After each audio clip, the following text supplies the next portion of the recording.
Welcome to the Cast and Camo podcast, where we talk about hunting, fishing, and all things outdoors. Grab your fishing rod, put on your favorite camo, or just sit back and enjoy this week's topic.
Cast and Camo begins now.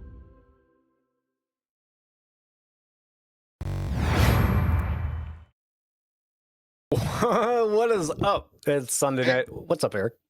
Good evening. Hi, Todd. How are you? You know, I'm great because every single time our show starts, I laugh because of that clip. It's one of my favorite clips of all time. Well, you should never put the clip in with the fish beating the living crap out of me. That doesn't look nice. When it comes up and it slaps you in the face, I giggle like a little schoolgirl. Like there's been days, as you know, lately that I've had some long and shitty work days, and then I just pull that clip up and I watched it over and over again. And thanks. It turns my whole day around. I hope it amuses you. It's good. Doesn't help me none.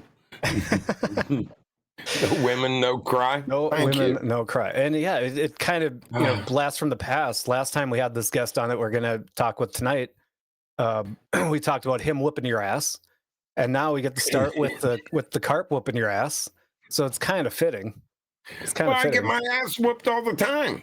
I know. And you know who I called? I didn't call Ghostbusters. I called Ted when I was about ready to get my ass whipped. Yeah. Yeah. And he was there in a matter of seconds. 350 mile an hour Ted. It's always I like the pre-show with you guys because I get to sit and listen to all of the old cop stories.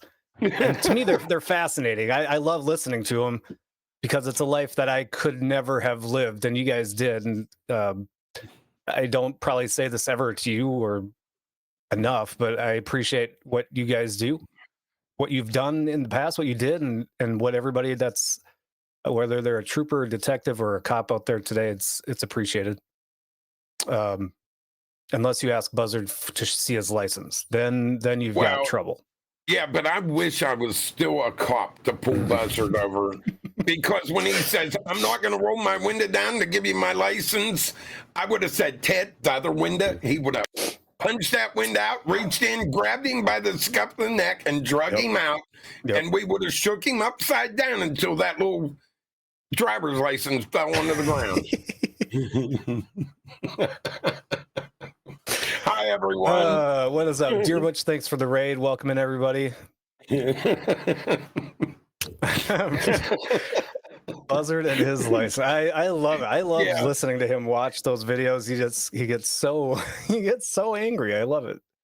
I love when other people are angry. It makes me feel better because I feel like I'm angry all the time lately. All right. Well, welcome in. And if you heard us say thank you, Dear Butch, for the raid, we are live on Twitch. On Twitch, we get raids, and Dear Butch blessed us with his community of 28 viewers right off the bat. So thank you, Dear Butch, for that. Welcome in, everybody. How was the trip to the Big Windy, Todd? We'll talk about that in just a second because that is kind of the topic tonight. But first, we should probably get some housekeeping done. We got a great guest to get into, so I don't want to waste too much time. We seem to do that quite a bit at the beginnings now is waste time. But like I said, we're on Twitch every Sunday night at 7 p.m. Central. If you are watching on YouTube later or listening on Apple Podcasts or Spotify Podcasts and you want to join in on the fun and poke fun at us or the other people in our chat, by all means, find us on Twitch under Cast and Camo. And if you're watching on Twitch right now and you want to go back and look at previous episodes, you can check out previous episodes on our website, castandcamotv.com, or on YouTube under Cast and Camo TV. Or listen to it on your long drive. As a matter of fact, on a 9.5-hour drive up to Lake Winnipeg, I had the Cast and Camo podcast playing for my cousin in the car. Had to expose him a little bit. And I did talk to the guide, and the guide is willing to come on as a guest. So I'm gonna wait a few weeks just because they still have 4 feet of ice. We were literally fishing on 4 feet of ice, which is crazy. He's expecting to have ice until June. Let's see what else before I get into that epic trip. Sponsors, Texas Select Seasonings, ! BBQ in the chat or the link down below. Discount code Cast and Camo in all caps to get 15% off your order. Great stuff. We got to get in touch with Wild Bill. We got to have him on. It's meat smoking season. It's coming up, man. Yep, sure is. Sea Arc Boats! ! Sea Arc will get you to the link to Sea Arc Boats. Check out all the new Sea Arc boats that they've got cooking. And I don't know if they link to Twisted Cat, but we've got a lot of carp fishermen and cat fishermen that watch or listen to the show, and they may not know about Twisted Cat, the Catfish League. It's pretty cool to follow. And to give Alex a plug, he does do a live podcast on Monday nights. I think it starts at 7 p.m. Central. Always talking about Twisted Cat and the tournaments that they've got going on, and he gets some pretty cool guests on. So check him out, Twisted Cat. I don't know if we still have that command or not. I should probably make it live. I think it's Twisted, maybe ! Twisted. Deer 30. I did not check their website, but I'm hoping that I got to order my stuff. We got to get in touch with Damon and Jeremy somehow. Say, yo, snow's gone. It's springtime. I need to start throwing stuff on the ground for my deer this fall. So ! Deer 30 in chat. Use discount code Cast and Camo 24 to get 24% off your order. That's a huge discount. I think we say it every week, but if you really think about it, 25% off or 24% off. That's a sizable discount. It really is. Speaking of cats, we smoked them yesterday. Yeah, you did. You got some nice channels yesterday, Gamer. That was fun to watch. Speaking of fishing, Gamer, I still have your shirts. They sent them to me, and now I have to send them to you. I got busy with work and then the Canada trip, so I got to send you your shirts yet. But Vexan! Vexan! VEXAN.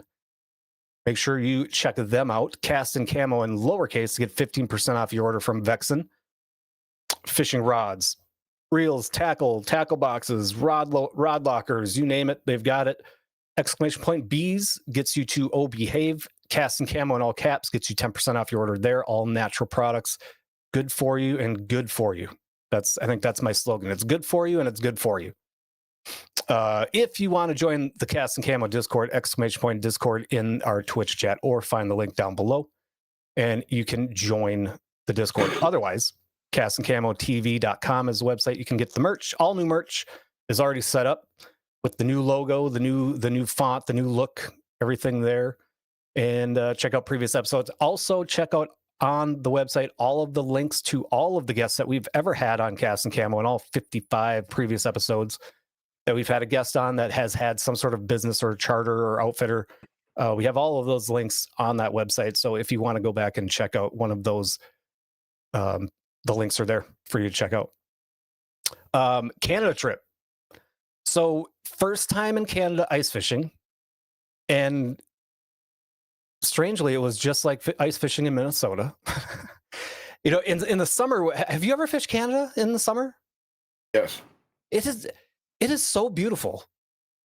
It is like you almost forget you're fishing because you're looking around at the scenery, and it's just breathtaking because you're out in the complete middle of nowhere in the wilderness, and it's just there's no houses. Here, yeah, we've got a metric ton of lakes in Minnesota.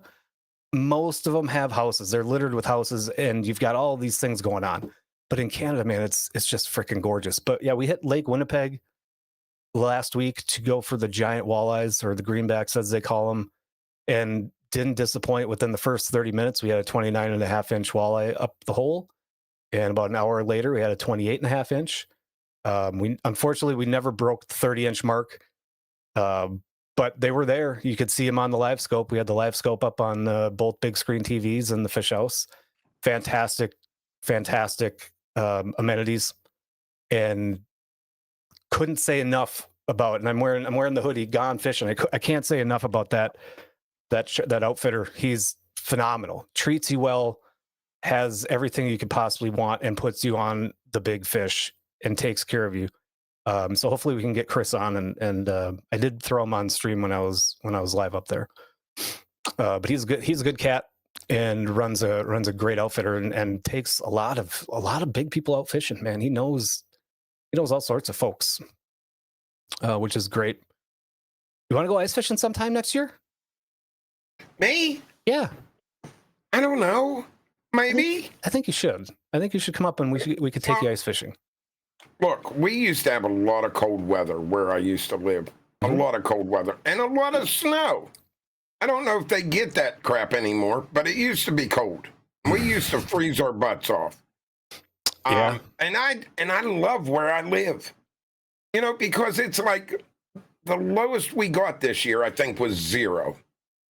That was the lowest we got. I mean, that's for Kentucky. That's most of the time we're like 30 to 50 degrees, and I enjoy the winters here. I don't want that freezing crap. I can go sit on the ice, but I'm gonna get cold again. And I think I'm back where I used to live. Oh, look, we had a thermostat set at, well, it was set at like 18 degrees Celsius. I was in my slippers. I didn't have slippers on. I was walking around in my socks. We had the Starlink going. We had full Wi-Fi, 2 big screen TVs, a stove, microwave, fireplace. I mean, yeah, you name it. It's comfy. It's cush living. I mean, we even had a bathroom with this toilet did some space age shit. It was crazy. It was crazy. I'm like, I need one of these for my house. This thing is the coolest ever. Oh, so you're gonna buy a new outhouse for fishing next year? I don't know. That toilet costs more than I think all of the fish houses that I own combined, to be honest. You need the outhouse. You got a chair. You got a hole. I mean, that's all you need is an outhouse. Put a little Burnsomatic burner in there, heat you up. Yeah. And you just sit there on the toilet the rest of the day. We joke about Minnesota fishing laws all the time. But the one law that we saw as we were, preparing to go up to Lake Winnipeg was in Manitoba. There's no, like here in Minnesota, ice fishing is a staple of drinking, right? You go drinking and maybe catch some fish, usually. And there you can't have, it says right on the website, you're not allowed open containers on the ice or in a boat. So we may or may not have snuck some bottles in our bags and then stuffed them in one of the cabinets and put a bunch of food in front of it. And it was the first time the guide came and stopped in and checked on us.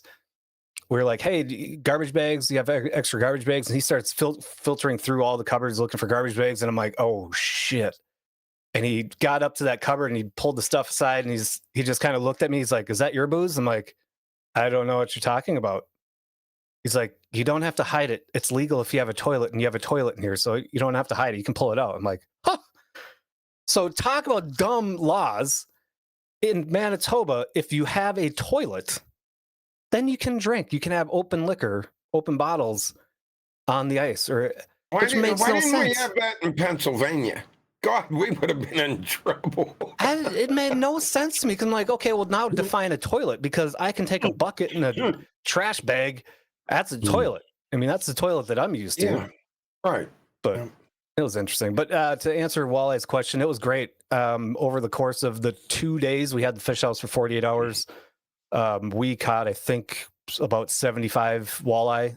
I think the smallest one was like 15 inches.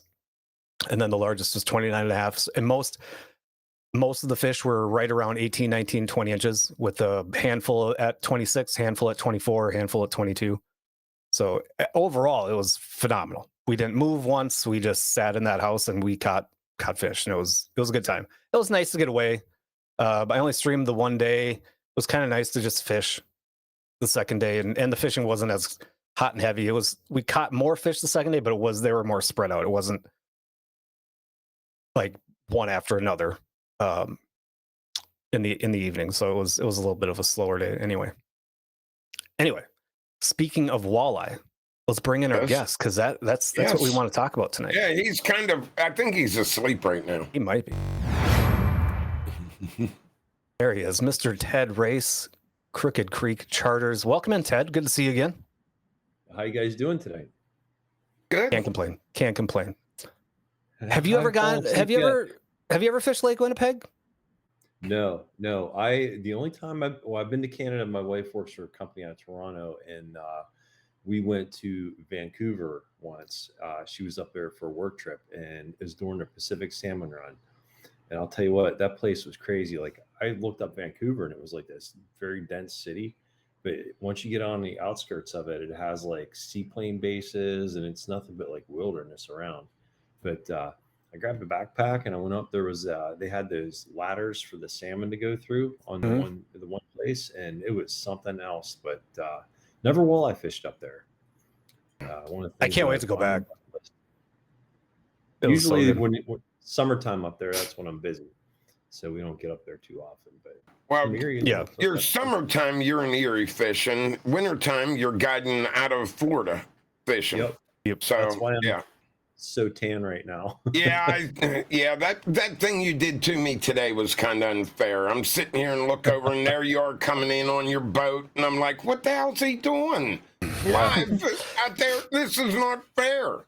And you're out there in your underwear, in your bikini and everything, and I'm like, this ain't right. That was sexy. Yeah, wow. Everybody needs their own thong, Yeah. I'm thinking about getting blue underwear with a red thong so I can look like Superman. What do you think? I think that would be good. Yeah, make sure you trim up the backyard there, Eric. That's all. Okay.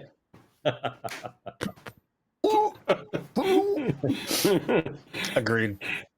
Anyway, when let's talk walleye season, because you are down in Florida right now, but you're going to be soon coming back to PA/Ohio for Lake Erie. Yep. When does the season actually start? Is it May 1st on Lake Erie for walleye? I'll be up there May 1st. I'm going to pull the boat out and get everything ready to go. I'm going to test float the boat, make sure if there's any repairs it needs. It's been sitting all winter, and get her shined up and ready to rip. And June 1st is when I'll start fishing for the summer. Do you remember what May 1st is, Ted? No. Yeah, you do. Me and you were out every May 1st. My birthday. Uh-oh. I can't believe you forgot it. I forgot. Wow. We would go to not Toronto, but we'd go up to Niagara Falls to the rest. You remember going up there? We'd go up there for my birthday. Yep. I can't believe you forgot. It's getting old. Disappointed. I'll send you a card this year. Oh my God. I can't believe you forgot my birthday. Now I'm going to cry the rest of the night. Well, you should. Yeah, that's true. How has the Florida fishing been? It's been a windy winter. When I get out, it's been good. It's been blowing. Windy in Florida? Tuesday, Wednesday, we're supposed to have like 4 mile an hour wind, and I cannot wait to get out there. But unless you got something really big, I fished with the guy a couple weeks ago. He had a 34-foot Invincible, which is a beautiful center console. And we went out and we were in solid 3 to 5 foot waves, and we did real well. I didn't go out with him the next day. A friend of mine did, and they were in 5 to 8s, and it was blowing over 30 miles an hour, and they fished in that. And how big's your boat, Ted, in Florida? 29. Well, the boat I have here is 25. Okay. And it's set up for shallow water and flat stuff. Okay. So I've got a plate on it, and the boat floats in 7 inches of water. If I can get that prop to turn, it'll push the boat as long as it's floating. Yeah. And it's something else. It's an amazing thing. I had my big boat down here. We kept getting it stuck in the backcountry, and there's so many cool things to see back there.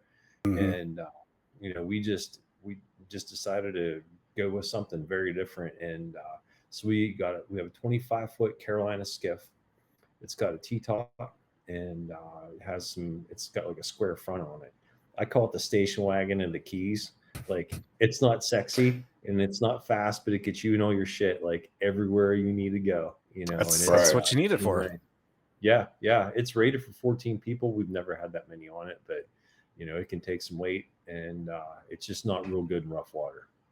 Right. So now you're fishing around the Keys, is that right?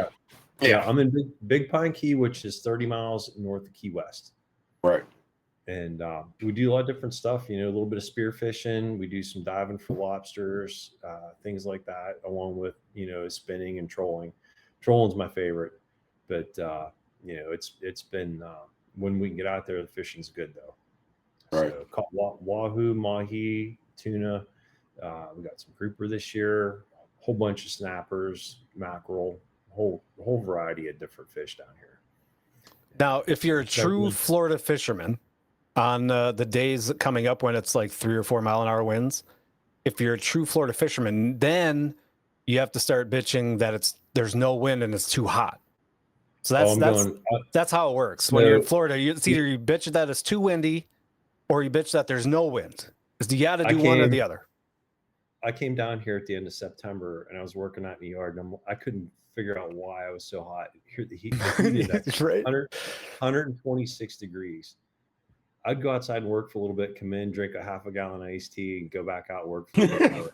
It was just so hot. It was ridiculous. And in PA, the leaves are changing, fall's rolling in, and mushrooms are growing up. We're all looking for stuff in the backyard. And man, I'll tell you what, it was so hot, and I couldn't wait for it to cool down. And then December got cold, and the wind picked up, and it's been like that. So we get a couple of days here and there where we can get off. So what's your wind that you don't fish in? There's got to be a wind part that you say, hell with it, I ain't going to go out.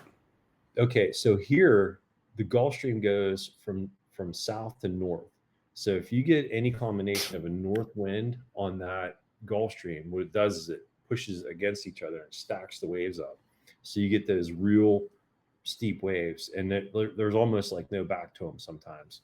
But if it really gets up to like 15, 20, it's not really fishable for me. There are boats that'll go out in that are a lot bigger, but you gotta have a $500,000 boat to go out and fish that, right? Or no sense at all, But I'll be Tuesday, Wednesday, I'll be 35, 40 miles out if I can get out there. If I find something that's worth chasing, I'm going for it, and go out until I'm down to about what I need to get back in, and roll around and come on back. But the little boat gets good mileage. If it's just me on the boat, I get between 4.5 and 5 miles to a gallon with it, which is very good for a boat. The big boat, if it's loaded down, I'm getting maybe 1.2, 1.3 miles to a gallon. If I got it trimmed out real good and it's running good, I get about 1.6. So, that extra little bit of fuel is nice. But I don't have a 240-gallon tank on the small one like I do on the big one. Right. So let's switch over to Erie. Mm-hmm. What do you got up there? I have a 29-foot sea swirl, and I have twin 300 Suzuki's on it. They're outboards, and the thing's a battle wagon, and it's a heavy boat, and it's built for the ocean. And when we were looking for a new charter boat, I started looking down here in Florida. I wanted a flushing head, and I wanted a refrigerator. There were some things that I needed to have, and I wanted a roof and to be able to enclose that thing in, because center consoles are nice, but you get up on Erie and the weather kicks up, you can't get out of the weather. Yeah. So we can enclose the whole front of it. We can enclose the back of it if we need to. We don't really like to be out in that kind of weather, but it's capable of doing it. We've been stuck in some pretty good storms out there, and sometimes we'll go right out to the Canadian border and wait out a storm that's blowing along the shoreline just to make sure that we can be safe. All right. But this year, it's kind of interesting listening to talk about the Starlink. We got a Starlink Mini for the boat, and we've tested it on the boat down here, and it works very well. And it's just the technology, that stuff is something else. You can just plug it in and have internet everywhere you're at, and it's nice. Adds a lot to it. Yeah. For especially, I would think the longer we go with things like this with the internet, I got to tell you, ice fishing used to be a stick with a bobber that had a toothpick in it. Electronics weren't even a thing. Growing up, you didn't have electronics. You just went and drilled a hole and started fishing. And now it's like, God, if you don't have the live scope and if you don't have Wi-Fi, people are looking around and going, kind of junkyard is this? I would assume you almost have to do it just to keep up with being a charter captain. You have to do it to keep up with the demands of the clients, right? Oh, yeah. In the electronics and the maps they have now, I use the Navionics, and it's made by Garmin, and I use the relief shading, and you can pick out like patch reefs, any kind of structure, wrecks, and like if you like would look in the river in your area or wherever you're fishing at, and you want to like any kind of trees, it's amazing how that stuff picks stuff. Like there's one wreck that I fished. There's the front part and the back part it broke in half, and I could literally get my boat up between the 50-foot section that those boats are with that app that I have. It's really nice. Yeah. A lot to it. So you can start booking May 1st on? No? June 1st. I want that water to warm up. Okay. And the thing is, in May, sometimes it's nice, sometimes it's not so nice. But June, like last year, I did good June 1st. We limited out. The year before that, we didn't do so well. And, this lady last year, she wanted to go. It was the only date she can go. And I told her, I said, well, we'll go out and test fish a little bit. So Aaron and I, we took the boat out one night and we caught 9 walleye in an hour and a half. And, I was pretty happy with that. And so we called her up and she said it was a go, and we took her out, and it was from that day on, the whole summer was amazing. Like we had very few trips where we didn't limit the whole boat out. Right. And it is for Lake Erie, is it 6 fish and a minimum of 15 inches? Is that the current regs? Yep. It's 6 per person and a minimum of 15 inches. And it, like those 29 and a half fish, like you're talking about, they're beautiful. If I'm eating something like that 18 to 20 range, that's the ones that I really like. Yeah. That's all day long. And once you flay them, you can tell that the texture is different.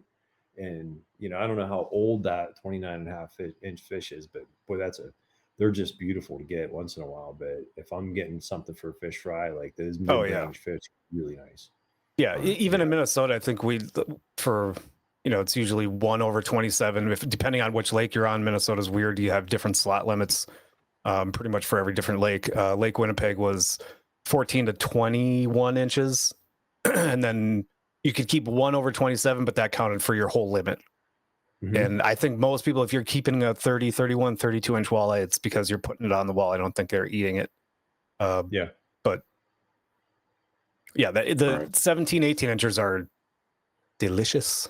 We had a fish fry 2 nights in a row. It was so good. Yeah.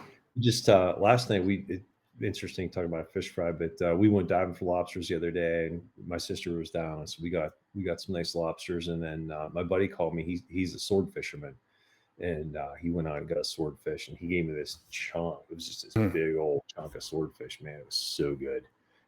Minute on each side, and they were done. Yeah. Good stuff. It's spoiled with those saltwater fish. They're so tasty. Mm-hmm. Yeah, that swordfish that I seen.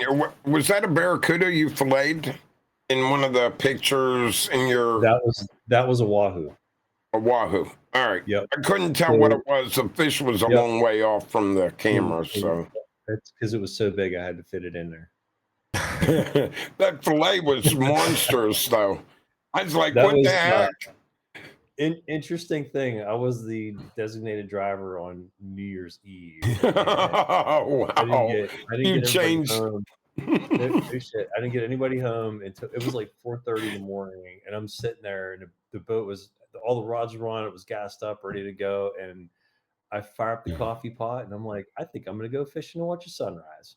And so I headed out on the ocean, and there was me and one other boat out there, and I had a great morning. I caught tuna, I caught mahi, and I had made one last loop around this.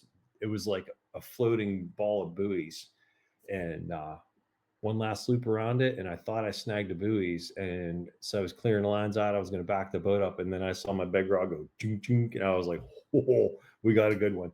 And got him up to the boat, and my leader, it's a 200-pound mono leader, and once I take it off the planer, I just hand line it up to the boat, and I'm like, I don't know how I'm gonna get this thing in the boat.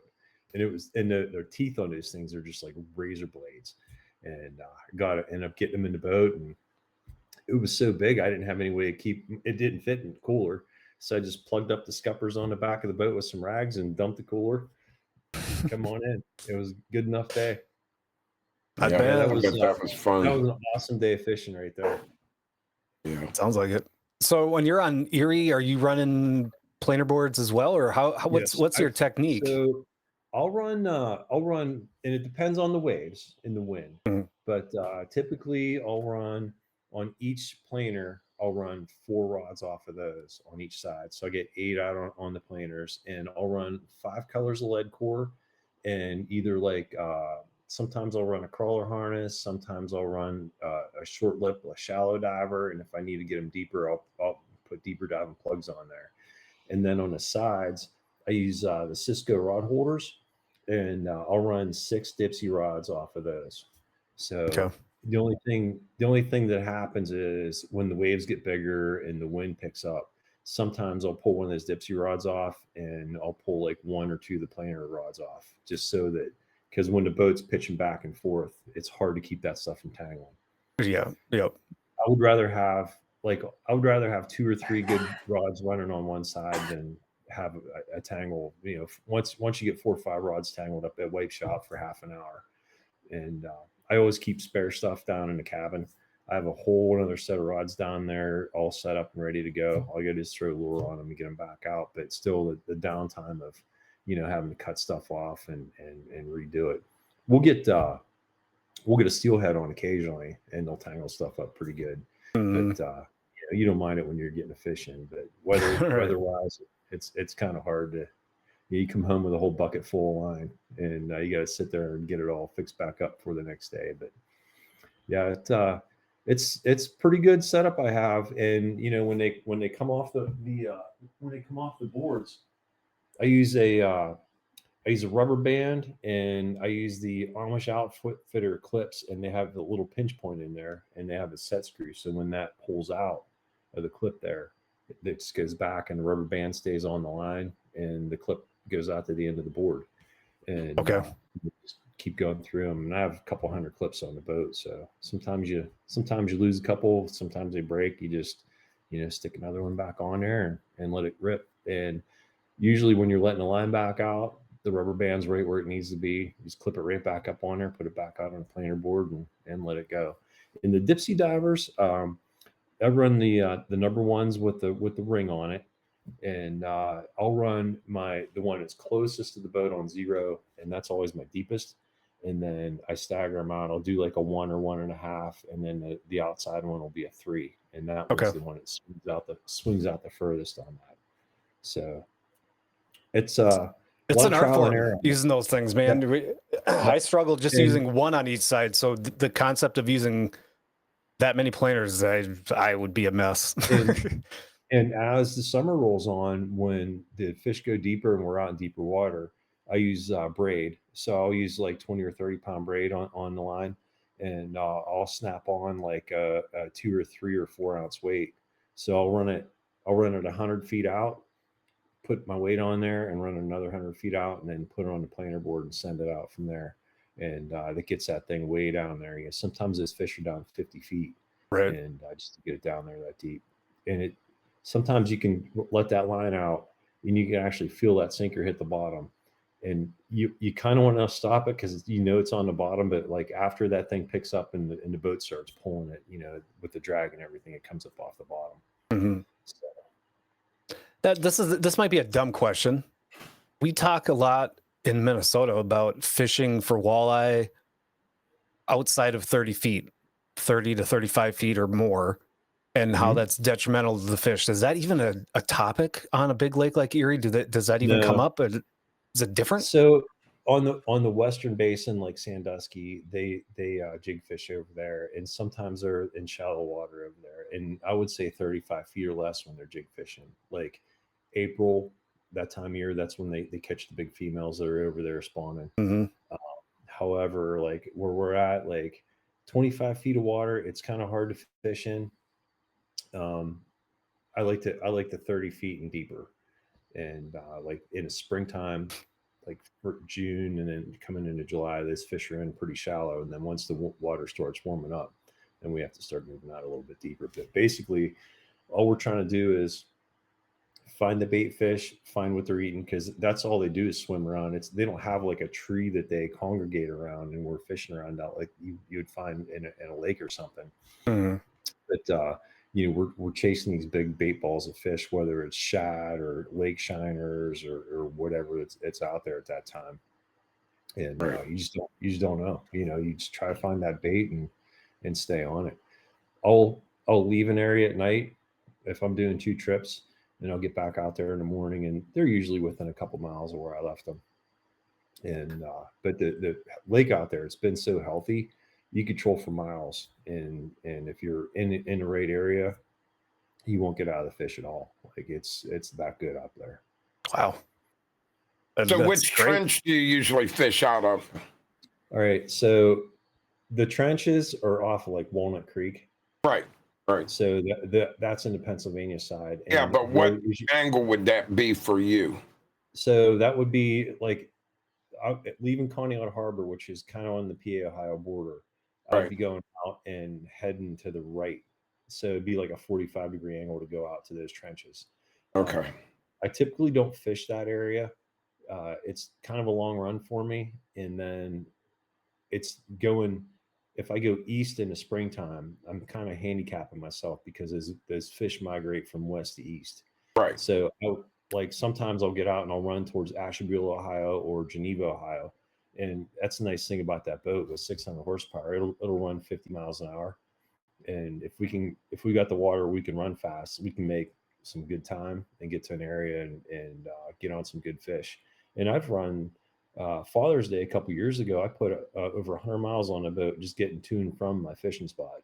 Right. And but that's where the fish were, and that's where they were biting. And well, you remember when we used to go up there and go out on guide trips? You went with us quite a few times. My thing was when we would go out and hit them trenches, then don't they mostly go to the right, to the east in the fall time, towards the fall?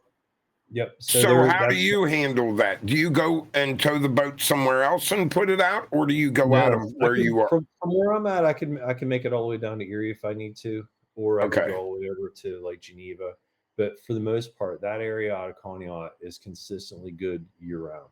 Oh, okay. And I really like it there. You can catch big walleye in shallow. Like if I limit out and I want to catch like a big hog for somebody, I'll put that lead core on. And I'll slow the boat down to like 0.8 and just go as slow as it'll go. I'll run one motor and pull a drift back just enough to get that blade turning on that thing. And we'll catch big walleye. And the other thing we catched out doing that too is big catfish too. Get some nice ones. Yeah. Eric, when's the last time you've been fishing with Ted? Oh shit. It's been a while. Should probably fix that. Had to be like 1999, 2000. Yeah, and that was a while ago. So Eric did promise me that this summer he's going to go fish with me. And I'm going to. I promise I will do it. Now that the boat has Starlink, he can bring his little headphones and we can chat with everybody around the boat. And I won't make fun of him for wearing that pink thong that he keeps talking about. Oh, I'm wearing that thong. If I go up there and fish with you, I'm wearing the thong. Blue shorts and thongs. He's gonna be back there with the net trying to get him. You need to get the blue tights too. The blue tights to put under the blue shorts and then the red thong. Oh, well, we could do that too. But I would probably embarrass certain people because they've never seen these kind of pretty legs before. I mean, that would be, no, I can't do that. I mean, there are certain people that are in your chat right now that would probably be like, God, I didn't know he was that sexy. So. Maybe you need to get you some sunscreen by the looks of you, though. Oh, wait a minute. TB, what do you mean gross? Yeah, Come on. I'm sexy, TB. Oh, wow. I get myself up and they put me back down. Talk dirty to me. That's right. Now that he's sexy. Looking at some spinning rods there in the background. Yeah. And last year we did a little bit of jigging, and we were actually very successful with it. We went out one night, and I had a girl on a boat, and she wanted to just use her spinning rod and catch these fish. And I brought up some of these. They're nomads, and they're a shad. It's like a little shad, and it's a jig. And so during the trip, I showed her how to run the boat, find the fish, mark them, and get back to them. And she was like a pro. And I told her, I was cleaning the fish on the back of the boat, finishing up my day. And I'm like, find yourself a nice pile of fish and see what you can do. And she caught like 7 walleye in 20 minutes. It was amazing watching her. She was like, Dad, I got another one. I was like, how about that? And it was a saltwater lure, but it was looking like something that worked good down there. And I'm like, I'd like to try it. I usually use the purple haired jigs. Sure. And they got the little stinger on the back and put a little night crawler on them. And that usually works very well. But I'll tell you what, that was some kind of fishing with that stuff. And in close, jigging works pretty good too. Right. If you like that kind of stuff, it's hard when you have 6 people on the boat to be jigging 6 fishing rods. Yeah. A couple guys isn't bad, but man, you just end up with tangles and a whole bunch of braid in your prop that you don't want to worry about. Does anybody ever ask to go for slip bobbers? No, I don't know anybody that's ever used there. Really? We use them. I used to make fun of the slip bobber fishing for walleye, and now it's one of my favorite ways to target them. I think it's a blast. I never used it either. Slip bobbers, even in Kinzu. Yeah, we never use slip bobbers. That's I guess it's just where you come from, the areas you are, and how everyone else is doing. Well, and it's crazy. Some of the lakes here, you can troll. You pull in big Lindy rigs or whatever, and you won't catch jack squat. And you anchor or spot lock, and you drop down with a leech and a slip bobber, and you just hammer them. It's crazy because you can see them there, and you're like, they should be biting, and they're not. And then you throw a slip bobber down, and it's like, bam. So I didn't know if anybody ever requests that or not. I don't know. I've never cut a walleye open and find a leech in it, and it's just like the night crawler. When you put it in their environment, you wouldn't think that they were going to eat that, but they do. Right. And that's a lot like those crawler harnesses. I don't know how you can pull a little stinger spoon and catch fish, but if you have a crawler harness and you don't have a crawler on it, you're not catching a damn thing. And what's the difference? It's still a little thing down there flipping around. And, right. I think that like that slip bobber, if you can get something that's moving down there to that depth that they're at, and I'm a big fan of the precision trolling. Like if you can get your bait in that area where those fish are feeding and have something they're moving, I think you'd do fine. Right. And Ted, do you know where the slip bobber was invented, Ted? No. Illinois. Yeah. Mm-hmm. Yeah. We just found out in chat the slip bobber was invented in Illinois. It was not invented in Minnesota, Buzzard. So we take that off the list for Minnesota. It's out. We pride ourselves on this show. Not only are we fun and funny and we have a good time, but we're also very informative and educational. Oh yeah, very educational. Mm-hmm. Yeah, very. Congratulations to Illinois. I think Eric and I both read the same thing at the same time because I did. I just broke out laughing because every time you talk to Buzzard, everything was invented in Minnesota, and immediately the Illinois comes up for invented as a slip bobber. Yeah. Yeah. What so far? What is your season looking like? Do you have weekends and days booked? Are you booked solid? Do you have openings? What are we looking at going into the season? Solid yet, but if I'll tell you what, it's starting to fill up, and season breaks, it starts get nice. Like I'll have days open, but if you were interested in weekends, I would get them booked. So what are we looking like in June and July for the people that sitting here that are interested? I mean, we got. I've got openings. Get a hold of me, and I'll get you there. And the thing is, if you're not dead set on getting up at the crack of dawn and being out when the sun's rising, and if you want to go out in the evening, that's also a very good trip. They bite just as good when the sun's setting as they do when the sun's rising, and it's a beautiful ride in. Like we'll come in and when the sun's setting, ride back, and it's nice if you have kids or anything because they don't have to get up, Right. How come the nighttime is $50 cheaper? It's a shorter trip. Oh, I guess math is hard for me. Yeah. Burn a little fuel. Fuel bill. How do you do at night out there? Do you do? I know that lake. When I used to patrol that lake all the time out of Walnut, that lake would get dead calm at night. It was like almost like glass sometimes, unless you got a storm coming in. But most of the time, that lake lays right down at dark. I'll tell you what.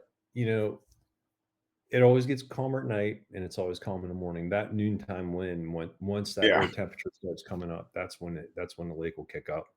Right. Usually we're well into our day by then, and depends on what the weather's like, and if I have people that are in town waiting, I don't mind leaving the dock a little bit early in the afternoon, getting a little bit extra fishing in. And once the boat's set up and trolling, it's actually the most efficient time to be out there. So if I have a point where I'm going to spend some extra time or whatever, like I'm not going to be running the boat back in. I would rather troll it back in than running up on plane. And if I got nothing going on, like we're all out there to fish. I like to fish just as much as everybody else, and I love it when everybody's catching stuff. So if we limit the boat out and we still have time, I keep my fish in the live well, so they're still alive in there. Like we could switch some smaller ones out for bigger ones or whatever they want to do, or just catch and release, Right. And usually by the end of the day, someone knows how to run the boat, someone knows how to set the rods back out, and someone's netting the fish. Like it's very interactive. Like there's a lot of charter captains where they won't let you touch their rods. They're real funny about everything on their boat, and I think that when you come out, you should actually enjoy it and want to spend time out there. Like I'm not, okay, if I got 3 guys on a boat, okay, we caught our 18 fish, we're going in, and you paid for a 7-hour trip. That's not how I work. We're going to stay out there. We'll fish. We'll go fish for perch. We'll try to get some steelhead, something different like that. So, when you book a walleye trip, I mean, you're getting your time in there. So, that actually brings up a question. What is because it seems to be different everywhere, and it was different for me being in Canada last week with their laws and rules for possession limits. And I know, Eric, we talk about this all the time, and it varies depending on where you're at. But so when you said if you got your limit, if you got 3 guys and you've got 18 fish, can you not fish for walleye any longer because you have 18, or can you still fish? You could still fish. You just can't keep them. You can't kill one either. No. Well, right. You can only kill one. Right. Because there's no culling, right? You can only be in possession of 6 walleye. You can call. Let me make. So, like he said, you can switch a fish up for another as long as they're living. And but if you get one gut hooked, we'll just say it gets gut hooked, and you're sitting there trying to take it out and you kill the fish, that's considered, whether you throw it back or not, and it starts floating, that considers onto your limit right then.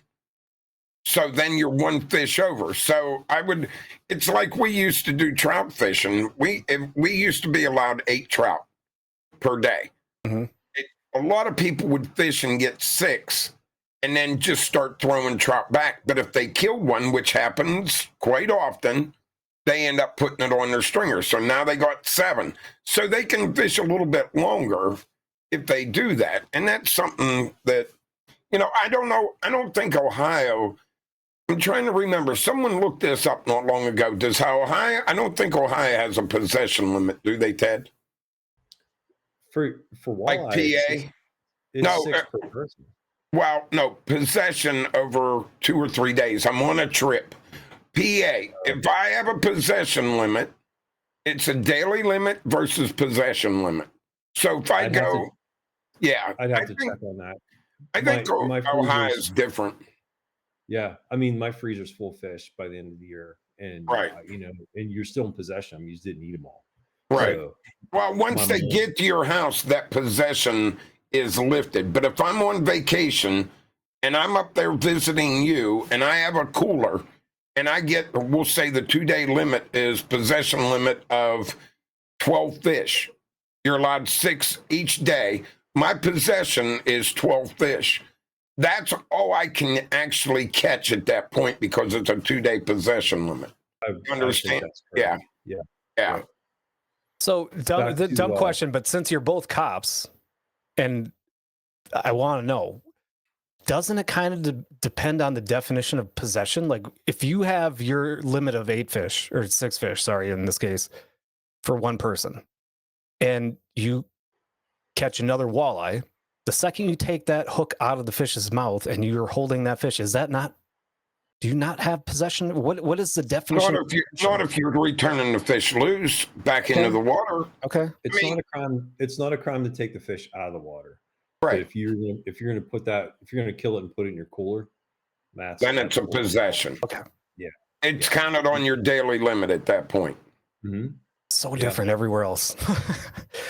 Is it different in Minnesota? Yeah, I mean, somebody buzzard. Somebody correct me if I'm wrong, but if in Minnesota, I think most lakes say the possession limit is 4. If I have 4 walleye, I'm not allowed to keep fishing for walleye. You're talking daily limit, not possession, correct? They're the same in Minnesota. They're the same. So if I go for 3 days to Minnesota fishing, my possession limit's what my 1-day daily limit is. Unless you eat them. And if you eat them, now you have to wait until the next day, because if you eat them, now those carcasses still count towards your limit for that day. Yeah, Minnesota's funky, man. But that's why it's so weird to me to have a limit of your fish and still be able to target that fish. I'm not used to that. Well, I mean, look, it's simple for you if you only catch, we'll say 5, and then keep fishing. If I go up and fish with Ted, probably most of the fish I catch are going to get thrown back in, except my daily limit towards the end of the day. Yeah. And then we'll come home and do a fish fry at Ted's house on the back porch. But here's the thing: like, just because you're fishing and you're catching a certain species of fish doesn't mean you're going to catch anything. We have a lot of bycatch through the summertime, right? And you just don't know. We're all fishermen. We understand how it works. You just don't know what's going to bite on the other end of that. Right. And, the spoons, I catch a whole variety of stuff. I'll catch sheephead. I'll catch all kinds of things. The steelhead are my favorites on them. But, if we're in school walleye, we'll catch walleye on them all day long. And just because you catch one doesn't mean you're running over. Just throw them back in the water when you're right. Yeah, and I think, if I'm not mistaken, I think I read, or someone read to me just a few weeks ago, Ohio does not have a possession limit, I think. So there may not be a daily possession limit in Ohio. I'm not 100% certain, but I know we just read something about that here recently. I wouldn't come back in with more than your 6, though. No. You're what I'm saying. You can't go over your daily limit.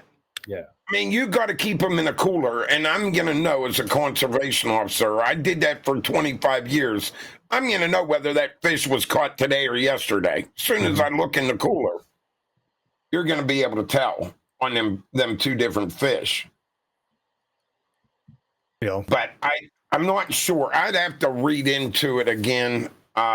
But the only thing that I'm saying about a possession, if I come to Ted's and I want to bring home fish for my kids to eat, I can only bring 12 of them home in 2 or 3 days of fishing. The rest of them I got to eat or put back in the water or give to Ted. This is why you need to bring your kids fishing. My kids are grown up, Ted. No, leave them at home. All about the math. Yeah. Hey, I was just looking at my, we were talking about my season filling up. So in the last 4 weeks, I had 367 views on my charter. So that's actually pretty crazy. That's a lot of people looking at going fishing. Yeah. Are you notified as to, like, because I'm assuming people can book online? Yeah. Or do they have to contact you to find, or no, you can book it online. I'm listed on Fishing Booker, which is super cool. I think they take 10%, but they also, you can put your reviews on there. And a lot of the people that come out with me, and I specifically targeted fishing families, you know, a little bit different clientele than your basic beer drinking guys going out every day. And really, I'll tell you what, it really picked up. And you know, I'm in the top 5% of the charters right now for that. And then my reviews were, you know, very few times. I got 2 4.6s, and the one guy said that we had caught too many fish too fast, and he wasn't happy with that. And then what do you even say? You know, it was a phenomenal. I had a half of a boat. I was running a half of the boat. I couldn't keep the lines in the water to catch so many fish, and we just kept throwing them out. And then the other guy, my low pressure hydraulic line on my autopilot blew out, and he's looking at the floor. He's like, "Hey Ted, what's with all this oil back here?" I'm like, "Oh, that'd be our steering fluid, buddy." What are we gonna do? I'm like, "Well, first of all, I'm gonna clean that shit up, and then we're gonna keep fishing." I said, "The motor's just straight. We'll be all right." And there's no way we could do this. I was like, "Oh yeah, you know, with the twins, you could just feather the motors and turn the boat a little bit." And we limited out and turned over and started heading back in. And I didn't go any faster than like 10. I didn't want to get it up on plane. And we're coming back into the harbor there, and he's like, how are you gonna dock this thing? I'm like, it's got twins, it's fine. It's actually extremely maneuverable with just the motors. And he's like, you're gonna bounce off every boat in the marina. And I said, all right, come on, go. And I slid that thing in there and didn't even touch a thing. And he was like, oh, that's just incredible to watch that. But it was a 4-hour trip I had him out on, and I drug him. It was like 6 by the time we got back in because we had to go slow. But you know, I mean, we still caught our fish. He had a good day boating, and he went home with a good story.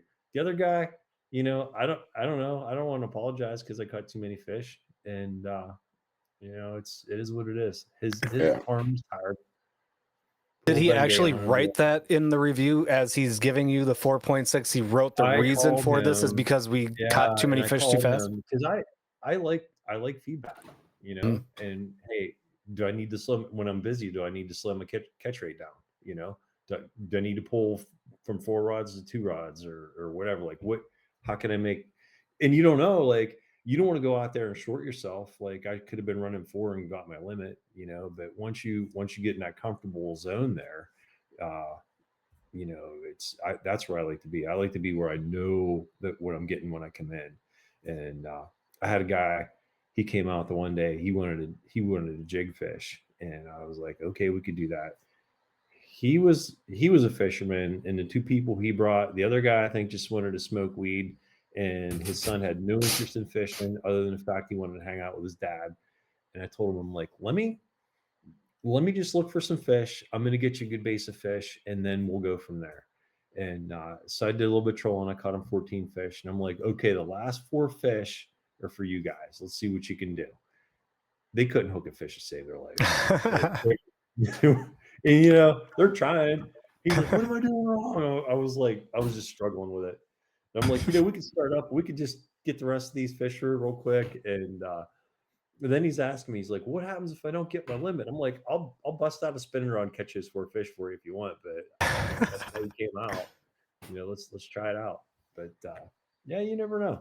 You can't make Ted, everybody happy. We got a question for you, though, real quick, from Wisconsin. Some big, sexy guy with a great, big, huge beard that goes all the way around his head. But anyway, Laserbeam wants to know, do you throw bucktail jigs? He heard the Erie guys do it. No, I've never heard of it. All right. So jigging, we'll jig for them, but actually, like, if you're trolling, we won't use it for that. Right. And like I told you earlier, those purple haired ones with the little stinger on the back, like if you're gonna jig those, and I think that may be what he's talking about. Maybe I didn't understand what you were saying there. Is that what Yeah, he just asked. He said, "Does your guest throw bucktail jigs?" I've heard Erie guys do. I have jigs on the boat, and it's something to get. You got to have some weight and some kind of color down there, and I don't know if you guys, the color spectrum as you go through the water, colors wash out. So the deeper you go, the purples are actually what they can see better, purple, black. Right. And so if we're in deep water, I almost always go with that purple. It always works very well. Right. And we do have some other good news. One of our friends, Mr. Joker, has noticed that you had a lot of pretty much all 5-star reviews. So he's going to go ahead and make sure he's kind of like a Zen, right? He's got to balance things out. So he said he's going to be very kind and go on to your thing and give a bunch of 1 reviews. So just so it starts to balance out a little bit. So you don't have to worry about that anymore. I can give you his address if you want to visit him later, Ted. Hey, I've had some people come on that boat, and I was like, holy shit, they're just gonna tear me apart. Like, you get people that are just dry, and you can always find common ground with people. And Eric knows, like, I could talk to anybody. Yeah. And but sometimes there's those people, and you're like, oh shit, they walk off that boat, and you're like, I hope I did the best I could for them, and they'll give you a glowing review, after they sit down and have time to sit down and think about it. But I always call people, I always talk to them about, like, how'd you find me? What made you come on the boat? And it's not just about fishing a lot either on there, because if you bring your family, is this guy going to be presentable? How is he going to act in front of my children? Does he swear a lot? Things like that. And I got nothing but time. I don't have another job to go to, and it's what I love to do. So, like, get somebody on the boat and be like, you're going to set a boat up for yourself. I'll show you what you need to do. This is what you got to have, and I've had people come on the boat and be like, I just bought a fishing boat. I just want to see how to do this. All right. And we'll go do it.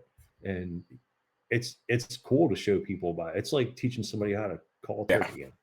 It's not taking turkeys out of your thing. It is a cool skill to know and to understand, like, how things work. And I wish somebody did that for me when I started, because there was a lot of years there where you're just trial and error, trying to do the things you used to do a lot, but now you're trying to catch more fish and keep everything going. And your gear, how to keep all your gear separate between your lead core, your braided line and stuff like that. It's something else. But those people come out there, you just I don't know how you deal with dry personalities. As much as me and you, I mean, we used to have the bear hunts where there was 25 of us. You know yourself, we never stopped laughing. The entire time we bear hunted, the entire time we had our spaghetti dinners before bear season. Oh, yeah. All that. I mean, we just laughed the whole time. And then we leave that and we come out, and then you meet people with the real dry. It's just, I don't know. And I like to goof off. I do. And that's just the way I am. And you're the same way. And it's got to be difficult when you get someone out there that's got that, sits there all day. It doesn't happen. It doesn't happen very often. And I've met some incredible people. And, Fish and Booker, I've got an incredibly diverse group of people that come on the boat. I had a group that were in a motorcycle gang come on the boat. And, from being in law enforcement, I was like, oh, Jesus, and all I could think of is don't slip up and tell them what you did for a living. And I would have 100% fished it with those guys again. Extremely respectful. Like they even picked up their garbage and took it off the boat. I'm like, no, dude, I cleaned the boat up. It's all right. You know? Their wives were super cool. I had a family from Israel on the boat, and this was before October 7th, and their daughters were in the IDF. And we talked about the Second Amendment and owning guns and, you know, like all the things about like America. And everybody's always like, how many guns you got? I'm like, well, you know, it's slimming down. My kids are inheriting a lot of it now, but you know, but to try to explain to somebody, be like, well, what happens if somebody breaks in your house? Well, you know, we keep the guns in an armory and somebody will go unlock it. The government will take care of us. And then you're like, okay. And then you see shit like that happen and you're like, wow. Right. Yeah. I've had geologists, these guys that they take these refineries and they build them and get them up to the turnkey thing. These guys were like geniuses. And this guy, the bridge of his sunglasses had diamonds across them. And I'm like, hey man, take those sunglasses, put them downstairs in the microwave. That's where we keep all the safe shit. And I'm like, don't drop those in the water, please. And he was like, oh, they're fine. They're only like $20,000. And I was thinking, like, as many sunglasses I lose, like I got, these are from Lowe's. I get them in the you know.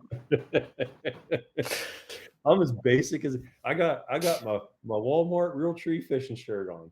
And you know, I just, you know, Eric, like you get what you get with me. And I know.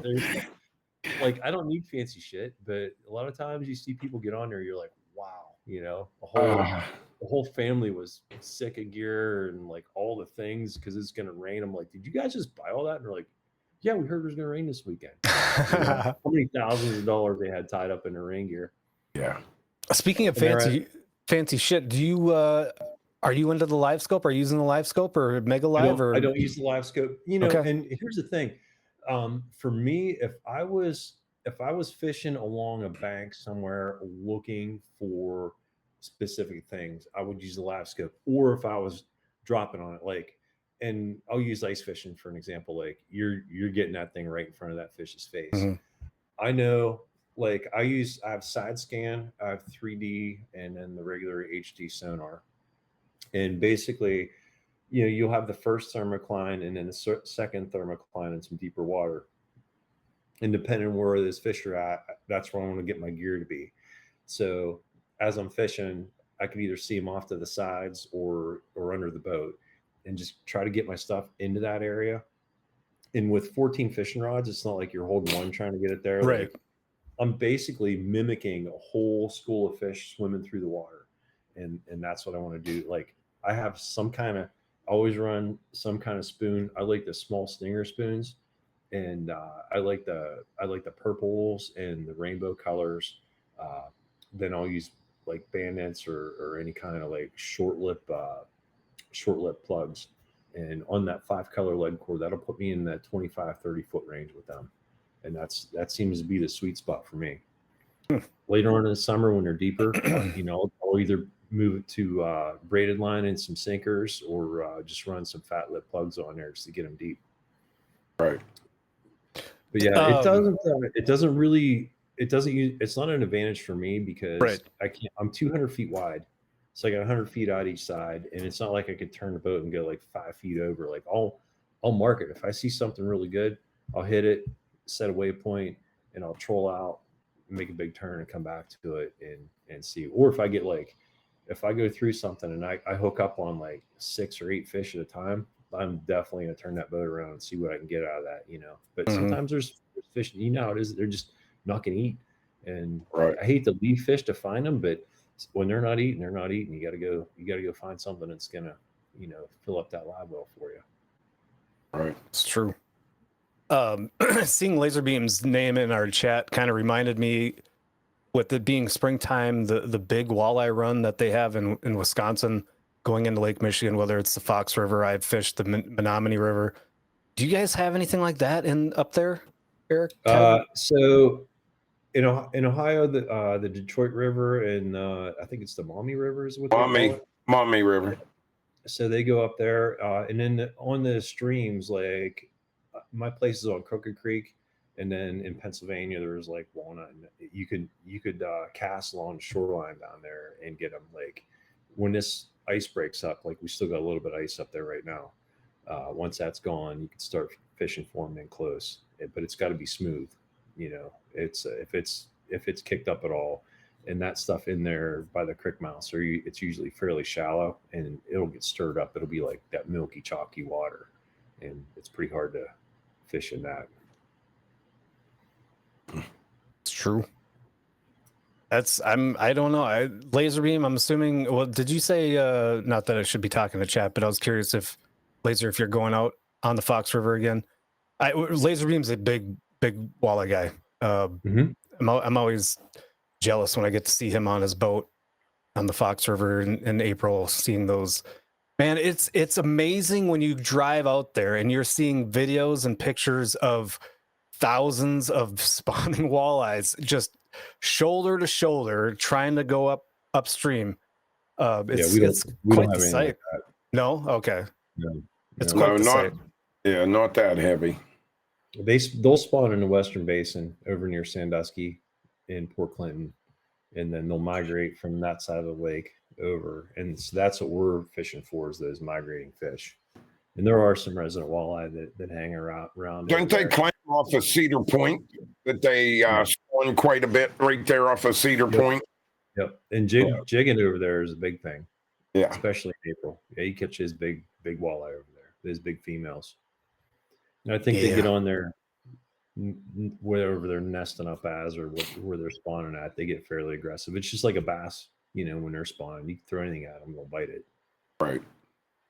Yeah. True. Or snag it. That's it seems to be the trick. The first time I went out to the Menominee River for that walleye run, it was, you go to the bait shop and it's these colors, and you can kind of, you look at the wall and you can see all these all the spinning baits. That color must be working because they keep putting it on the shelf and people keep taking it. It took me like 5 minutes to realize the color doesn't matter. You're just casting out into the river where all of these fish are swimming, and you're hoping that your treble hook catches onto one. Right. Color, I don't think the color matters one bit there. It definitely matters. But speaking of that, do you notice during the course of the summer, when you start in June, how actually, another question kind of attached to that, how late in the season do you go before you head down to Florida? But do you see a change in that color scheme that works better during the course of that summer? Oh yeah. So springtime in the shallower water, I like the chartreuse. Some of those, mix it in with some of the different colors like that. The rainbow color, I really, really like that. But on the spinners, like my crawler harnesses and that, and the purples, and they have like it's almost like an antifreeze back to the spoon.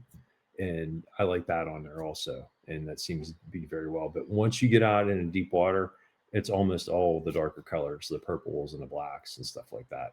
Sure. Right. And any kind of the UV spoon you can get, or any kind of lure with the UV on it, works very well. Like anything that have a little bit of a flash down their eye, they can pick that up real easy. They can see that. And there's not much light down there, but what there is, they can see it. Yeah. What about like flashing? Is that legal to use, like a flashing jig? I've never tried a flashing jig. I don't know how well that would work. It doesn't seem like there's anything in nature that they have that would be flashing, other than like if you had a full moon and you're out trolling at night and you had something that would reflect off that moonlight, which would be, I would think, would be natural and would be something that would trigger them to bite. You know what I mean? So we tried fishing at night a couple times, but it's hard to get people to want to go out. And usually by then it's like 8, 9 o'clock at night, and then you got to fish till 2, 3 in the morning. Right. And, not a lot of people like to do that. Do you have just as good luck, say, between that 11 p.m. and 2 a.m. time slot as you do, say, in May? Yeah. If I have that boat out in May and I'm going to go up there and fish, I'll be fishing that thing at night. In shallow water stuff, like I'll just use the braided line and a short lip plug, and I'll be in the close water, like 10, 15 feet of water. and that's when we'll get them in there. But it's hard because you don't want to have the boat lit up because of the bugs, and then you got to have enough where you can actually see stuff. And the braid that I use, it's like that mossy oak color, and it's really hard to see at night. So you're actually just looking at your rod tip to be down, or have some kind of light up in the sky on your lines. But what about downriggers? Do you ever use downriggers? The old boat I ran 2 downriggers, so I ran 18 rods on that, and that was a lot. I like downriggers for king salmon fishing. I like them for salmon or for steelhead fishing, but with the boat that I have now, like I'm very efficient with what I have. And the other thing about the downriggers for me is it's a lot of extra stuff on the boat. So I got the downrigger balls, I got the downriggers, I have all the electric stuff that goes to them, and then you got to, getting somebody to actually understand like how they work and everything on the boat. It's a little bit of an art to that, Yeah. Mm-hmm. But it's a lot easier just to reel something in. Yeah, and it's a thing like the lead core line. I mean, it's bulletproof because you don't have any weight to snap off or anything. And 5 colors of lead core. Like once I get up past my backer line, I'm on a lead core. You could be like, all right, you got 5 colors, and then you got your leader line. And I run 17-pound fluorocarbon leader, and I'll run anywhere, depends on how many tangles I get, but it's between like 50 and 100 feet. And it's easy. Once you hit that fluorocarbon, he's right outside the boat there, and it's a good way to keep things consistent and not have like a whole bunch of different stuff out there. And the tangles is the other thing. Like you get a dipsy rod in your downrigger, it's just a mess, and then if you get a fish come from your one side or the other side, get hooked up in there, it can take you down for quite a while. Yeah. I know the pricing on your website, I think is good for 4, and then there's an additional cost for anything over 4. What is your max? Is it 6? Is it 7? 8? 6 people. Okay. I've had bigger groups on there. I have a master's license, but I don't really care. It's the space on the boat, and 6 people's a lot, and keeping everybody, like keeping the group good and making sure we get all the fish for everybody. I had a boat that I was doing a trip with last year, and he broke down, and I took his people, put them on my boat, and we went out. We didn't get limited out, but everybody had a good day. So it was just a compromise. They were either not going to fish or come out with me. So we made the best that we could out of it. There are other boats up there. There's another charter business. It's called Something Catchy.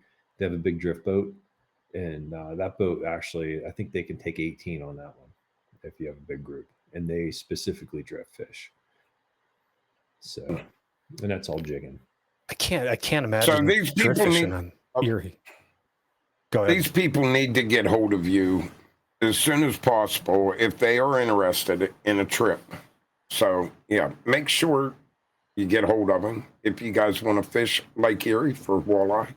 That's going to be a blast. And he's got a nice boat. Now I don't know what his mates look like, but better than you. Well, once I'm on there, it'll be over with. I mean, it'll be just a sexy thing. The boat has an autopilot. Everything's pretty much automating as much stuff as I could. The planer boards are all electric reels, and so I have that thing literally set up to run by itself. And I do waypoints. I have a remote for my autopilot, and so I run the back of the boat. Once I get it set up and controlling, like it's usually just me on there. On the weekends, sometimes I may come out with me, and it's pretty good. But it's hard to find people to come on the boat. And like I said earlier, like you got to be presentable, you got to show up, and you actually have to be good people. And the way I am, if I don't want them with my family, they're not coming with your family. So I'll work twice as hard to make sure that you have a good day. and you know, that's I think that that's something to consider there. You don't have somebody that just rolled off a bar stool smoking cigarettes in front of your kids all day. You know, Right. not that there's anything wrong with that, but Well, and I've seen it on charter boats, and it's you do get that as a customer, you're like, Yeah, that's yeah, that's what you want to see. I don't think so. Yeah, For sure.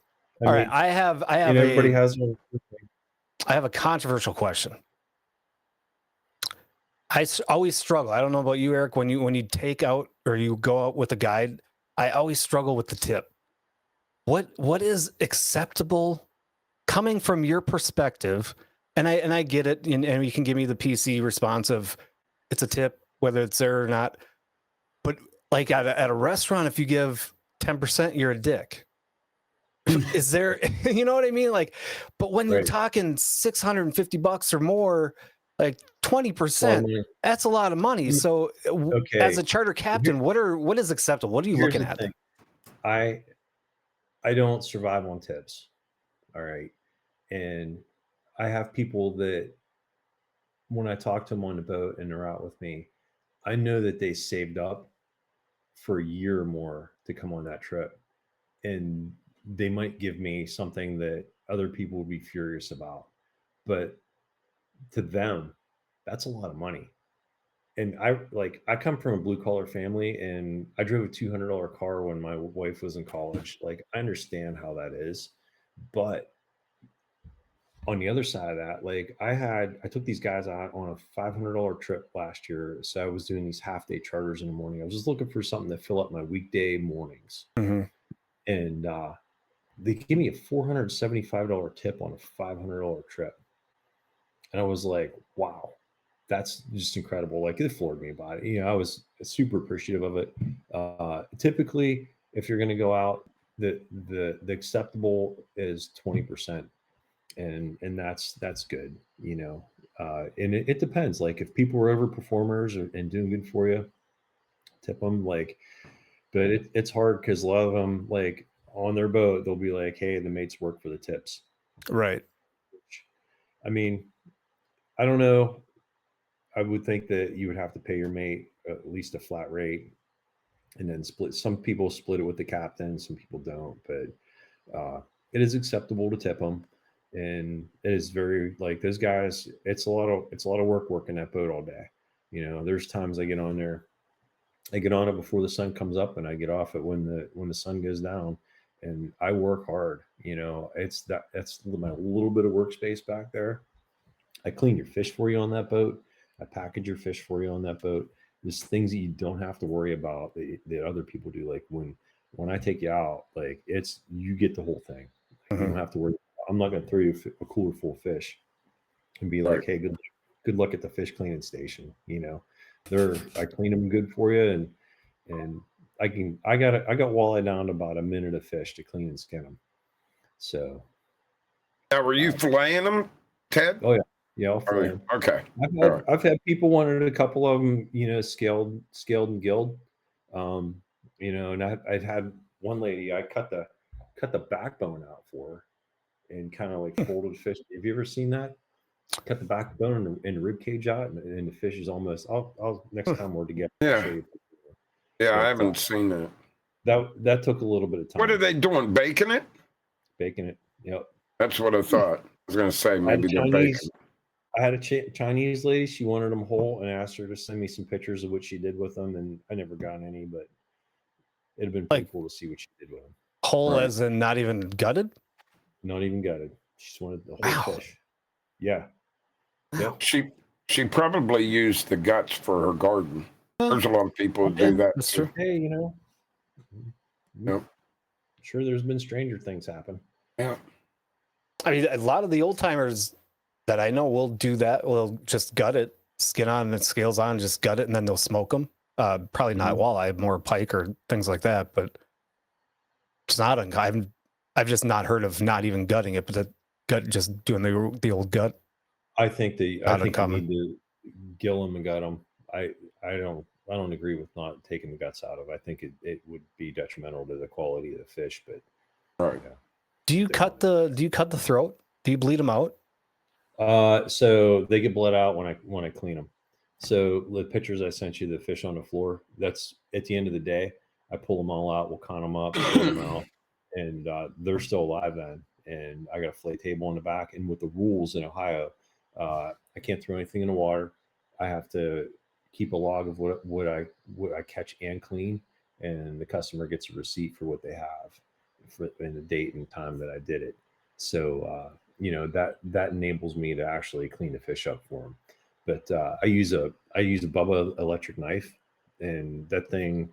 First time I used the electric knife, my buddy's like, "You got to try this thing," and I'm like, "There is no way I'm going to use one of those." Until I did, and I was like, "Holy shit, this is a game changer!"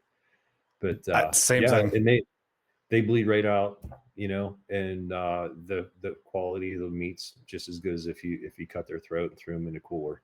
They're still alive when I'm cutting them usually. So, have you gone catfishing with Eric? Not yet. We were just talking about catfishing today. I do that too. Well, you're a busy man. I want to see him race you in your boat with his new boat. That's what I want to see. On Lake Erie. The big boat's pretty fast. Really? Twin 300s, Todd? Yeah, you're going to have a lightning fast boat, man. Hey, 48 gallons an hour will go as fast as you want. Now, I'll tell you what. Give me a 150, put it on a 12-foot boat, little aluminum boat, and we'll go. I'll look like a jet going across Lake Erie. Might not make it very far, but I'd go like a jet. You go out there and hit some of them 12, 14-foot swells, I'd be done with. Oh, that would be fun. You would look like a jet going across, as long as you could get it to plane. Oh, that would be incredible, having a 150 on a 12-foot aluminum boat, wouldn't it? Yeah. It would definitely sink with a 150 on it. Yeah. I don't run the boat real fast. I like 3,200 RPM is my sweet spot.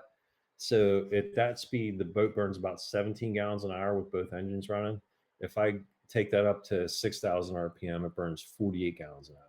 Wow. So so 2,800 RPM, that's how much extra fuel you burn. And like, it's incredible the amount of gas you burn just to go a little bit faster. Right. But trolling, like if I'm trolling and I'm idling with one engine, it burns a half a gallon an hour. And it's like I said earlier about, spending extra time with people. Like, that's my most efficient time to be out there.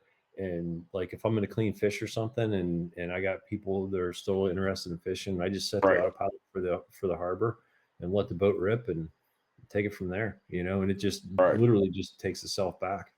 Right. Mm-hmm. Definitely. I want to know when you're going out there, Eric. I don't know. I have no idea yet. Here's what we'll do. We'll rig the boat up with some cameras. Okay. We'll put the Starlink on. And I'm going to be out there in my bikini. You don't have to wear a bikini.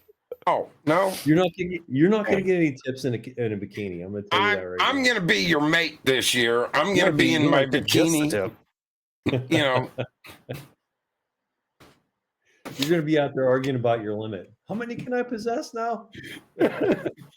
Can I possess this? No weapons on board. No weapons on board. Put those guns away. The boat are don't light my boat on fire and don't get me arrested. That's right. Exactly. Oh, well, that eliminates half of our friends. So there goes that idea. What else? Anything we're missing? I've been dropping your link in chat a few times. I'll do it again.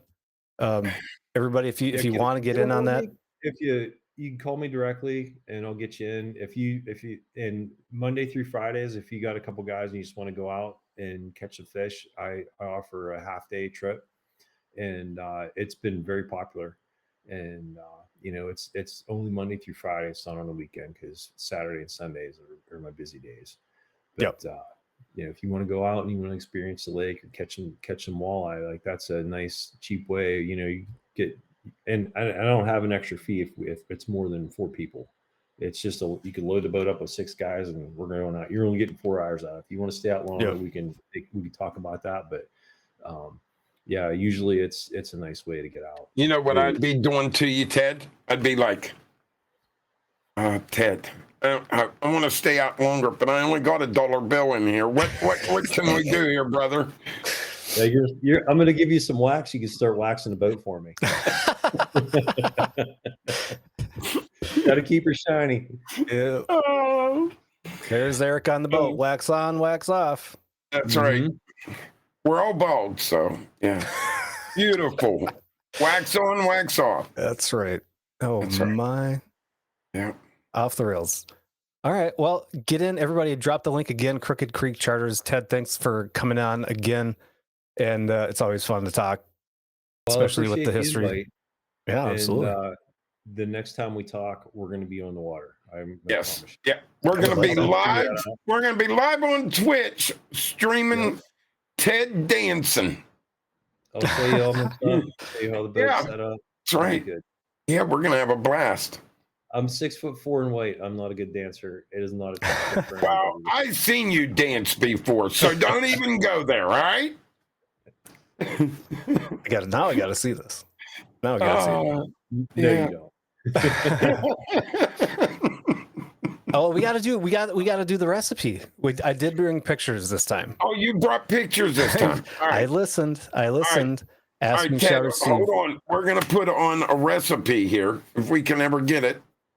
Yeah, we'll get switch over there. All right. All right. You're There we switching go. over. Okay. There it goes. So Ted, just FYI, nobody can hear you again. Yeah. We'll bring you back before we sign off. But this week's recipe is bacon wrapped venison backstrap with mushroom cream sauce, and there is a picture that comes with that recipe. Looks good. It looks delicious. I mean, wrap bacon in anything, and it's going to be delicious. But mushroom sauce, I'm trying to get into mushrooms. I'm trying to like them. Really? I told you before, you need to have a little bit of a mushroom diet.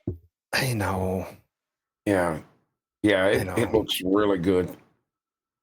Yeah. And it's simple. I mean, the hardest part for those of you that aren't hunters and don't have venison, the hardest part probably would be to get a hold of the venison. But yeah, bacon wrap venison backstrap. I mean, would you do this with a backstrap? With beef. Oh no. Hell no. Okay. Backstrap's mine. Okay. There ain't no way I'm using a backstrap on that. Thank you. That was my Mm. main problem with this recipe. I'm like, I don't know if I want to do anything fancy with my backstrap. I just want my backstrap. Yeah, you could use a roast, or you could switch this out with beef, sure, or pork, probably even. Yeah. Just no pickles. Keep the pickles the hell off of it. Can't have pickles. Pickles are horrible for you. Ugh. They're actually poisonous, chat. Pickles are poisonous. Oh, speaking of, last week in Canada at the gas station or whatever they call them up there, petrols, there was, looking through the snacks, the nut aisle, it was chock full of dill everything. And I'm going, stop the madness. I mean, there was dill cashews, dill almonds, dill pecans, dill peanuts, dill every kind of nut you could possibly think of. It's awful. It's awful.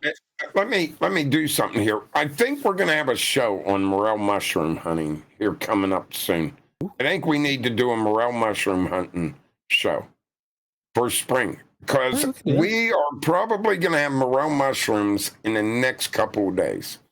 So we are greening up really good, and the May flowers are up and they're about ready to bloom. When they bloom here, our morel mushrooms are ready. So Ryan was actually out yesterday for an hour and a half looking for them, and he said every other mushroom is starting to sprout up that we see when we're getting our morels. Sure. So yeah, we're really close. I imagine tonight, after these big severe storms we got, and then it's going to be 75 degrees, we're probably going to have some good morels up. We've been chatting with Jamie quite a bit. We can have Jamie back on. She's knowledgeable, and Hank Shaw, he's an award-winning chef. And I know he works a lot with mushrooms and foraging, so he probably is pretty knowledgeable on them as well. But I can talk to Jamie, and she was fun to have on. We can definitely bring her back, talk morels. Let's switch back over to Ted so we can say goodbye to Ted. All right, now everybody can hear you again. So thank you for keeping your pants on or putting them back on. I could see you on the other screen adjusting, but that's all right. But again, thanks for taking another Sunday evening and spending it with us, Ted. It was appreciated. Absolutely. I really appreciate you guys having me on, and it's always a pleasure talking to you guys. Oh yeah. I need to get out to Lake Erie. It's one of the Great Lakes I haven't fished yet, so I need to mark it off my bucket list. Come on up. I'll take you out. Plan on it. Bucket list. Bucket list. Bucket list. That's right. All right, everybody. Don't forget, help our sponsors. Check out our partners. If you're in the Twitch chat, BBQ gets you 2 Texas Select seasonings, 15% off your order with Cast and Camo as your discount code. Sea Arc gets you to all the Sea Arc boats that you can buy. And Eric is promising that he will give you personally 83% off that boat. That's what Eric has said. And he's a man of his word. Whoa. What do you mean 83%? Oh, you're going to give me the 83%. Yeah, okay. We're gonna mark it up 90%. We'll give them 83%, and then you and I will split that extra 7. You got it? All right. Okay. Yeah. I don't know if Ted will allow us. He may want the 6.9% of the 7% we have left. Whatever. True. If you could finagle a new boat into it for me, I'd appreciate that. Good luck. Deer 30 gets you 20, and then Cast and Camo 24 gets you 24% off. And again, all of these links are down below or in our chat or on our website. You can get to all of our sponsors on our website. Vexen gets you to the Vexen link.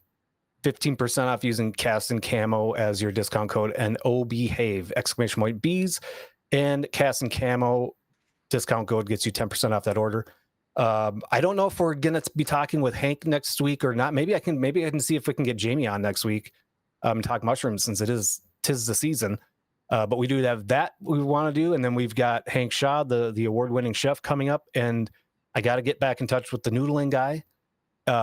Ted, I think we're going to try noodling for walleye on Erie this year. I've heard their teeth aren't very sharp at all, so you can just, stick your hand right in there and go for it. I'll bring some Band-Aids. You're gonna need more than that.